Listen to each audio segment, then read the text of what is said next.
jungle.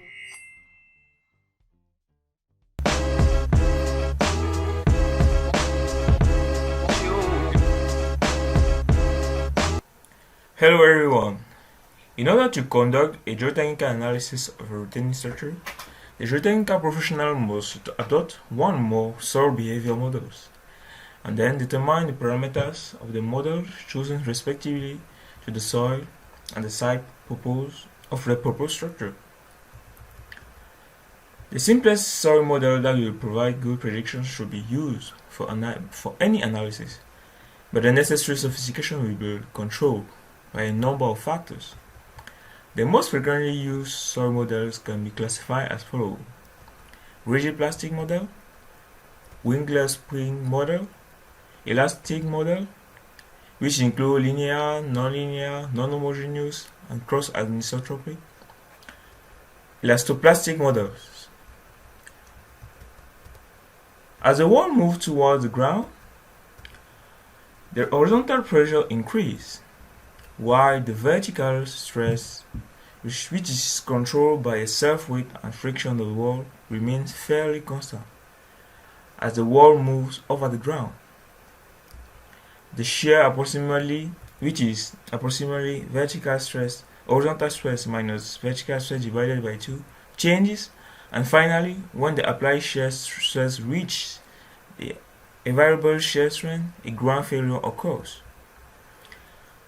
As the wall moves away from the ground, the vertical stress is again more or less controlled by the supported soil mass. The reduction of the horizontal stress also leads to an increase of the shear stress in the soil, and finally, a soil failure occurs. Soil rupture with the condition vertical stress greater than the horizontal stress is known as the active pressure state of the soil. Analysis based on classical earth pressure theories for active and passive conditions consider that the soil force is fully mobilized regardless of the amount of wall movement, once a wall movement takes place either away or toward the soil. As soon as the wall moves toward the ground, for example, the ground force is fully mobilized to produce passive failure condition.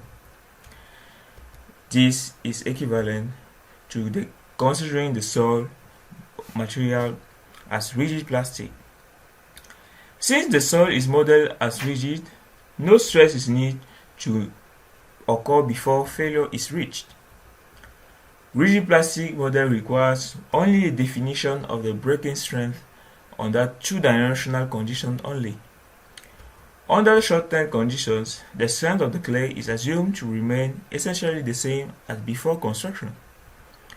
Whereas for sand and gravels, where drainage of water is to dissipate any excessive wall pressure established during construction occurs immediately, the available soil strength depends on the effective strength parameters.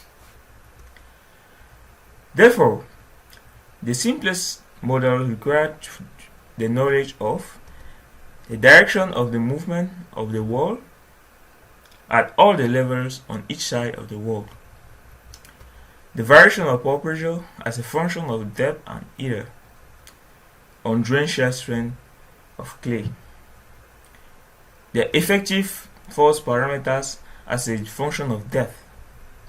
Earth pressure calculated on the basis of a rigid plastic model can produce significant overestimate of passive pressures.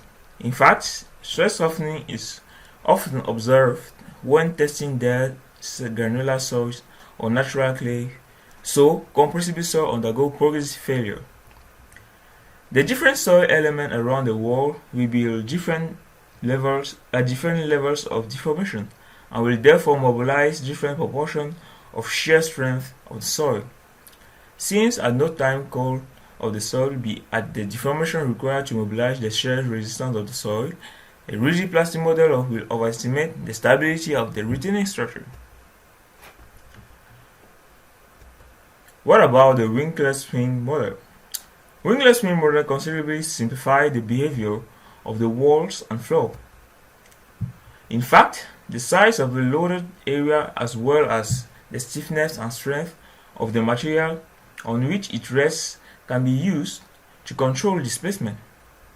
For a retaining wall, differences in the overall stress distribution will have an effect on the displacement of the wall.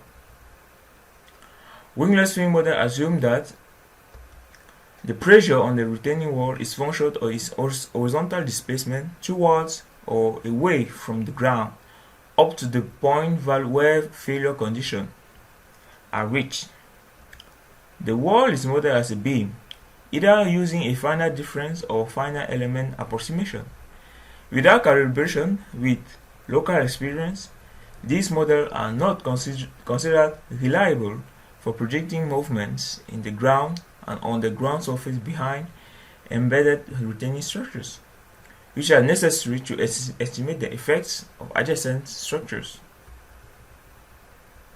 Nevertheless, the evidence suggests that these relatively simple models can provide good estimate of the deformed shape of embedded wall, their shoring and anchor loads, and distribution of shear forces and bending moment. Winglet analysis have been used successfully for many major retaining structures. For example, the multiple embedded retaining walls such as those originally constructed for the World Trade Center in New York, where the rock depth was highly variable. Winglet model requires an estimate of the elastic stiffness at different levels on both sides of the wall. These are generally based on the measurement of underlying stress strength or the density and stress level. Computer programs that use this form of analysis normally give indication based on experience. In addition, the limiting force must be estimated at each level. Computer programs usually do this by calculating active and passive pressure from total or effective force parameters as simple rigid plastic models. Elastic model. Elastic models are often used to make estimate of wall and floor movement for recessed wall in town centers. Such conditions can be modeled as follows: linear elastic, non-homogeneous rigidity, cross anisotropy stiffness, non-linear elasticity. Here is an example of stress strain behavior of a perfectly plastic linear elastic material. Up to the yield, the strain is linearly proportional to the applied shear stress. Beyond this point, the soil can no longer support any load or deformation, and thus displacement accelerates as the load is relieved to other parts of the soil wall system. Linear elastic require estimate of stiffness parameters, which in natural soil are generally a function of location and depth, level of deformation, and stress path. As shown in figure, the stressing behavior of a soil is nonlinear from low levels of deformation. Therefore, if linear elastic soil models are to be used, a characteristic deformation must be estimated either for the entire structure or varying with depth and location. Stiffness estimate can be obtained by using stress tracking tests with local deformation instrument or from back analysis of similar walls under similar source conditions. An anisotropic linear elastic model requires two stiffness parameters, either Young modulus and Poisson ratio, or Berg modulus and shear modulus. Most but not all computer cores use E-nu under undrained condition. There is no change in volume during loading or unloading, but simply a change in shape of the soil that deforms under the changing shear stresses. In the long term, both E and nu models change in response to volumetric stress. The alternative shear modulus, Berg modulus, has the advantage of being able to model the transition from undrained to drained behavior by keeping the shear modulus of the soil constant and reducing the volumetric modulus from that of the water to that of the skeleton. Non-homogeneous stiffness is also normally required, even in apparently uniform soil, because soil stiffness is a function of effective stress, and effective stress increases with depth. The rate of increase in stiffness with depth can be estimated by the test of materials at different depths, or from back analysis of similar wall types under similar soil conditions. Non-homogeneity may also be due to soil stratification. In order to obtain reasonable order of magnitude estimate of soil movement, non-homogeneity should be included in any analysis. Most soil are also stratified with different strength and stiffness property in each layer. Cross-anisotropy stiffness is important when analyzing embedded wall in heavy over-considered soils, because the in-situ stresses before excavation are greater near the surface in the horizontal direction than in the vertical direction.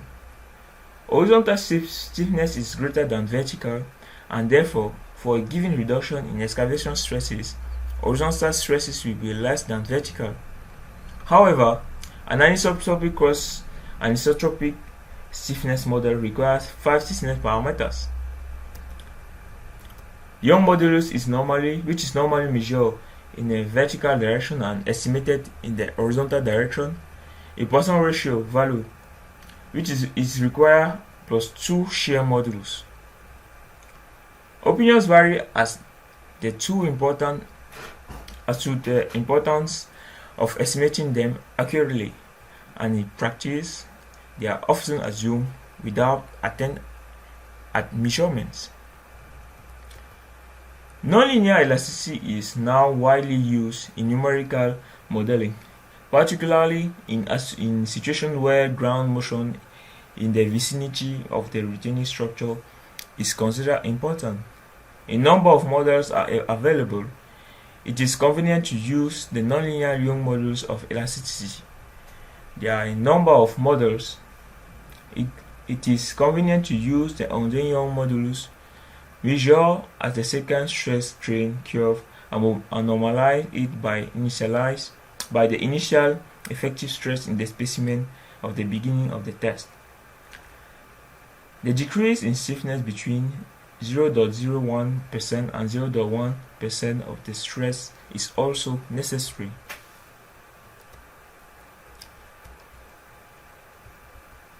Most geotechnical modeling programs routinely incorporate a number of performance and failure functions. Since the analysis involves stresses in 3 directions, these must operate in 3D space. Even though the structure can be simplified into a 2D problem. The most common model failure conditions are defined by Tresca model, modified Tresca model, Mohr-Coulomb model. In addition, Cantlay used works hardening plasticity to model the effect of volumetric stress occurring under drainage conditions.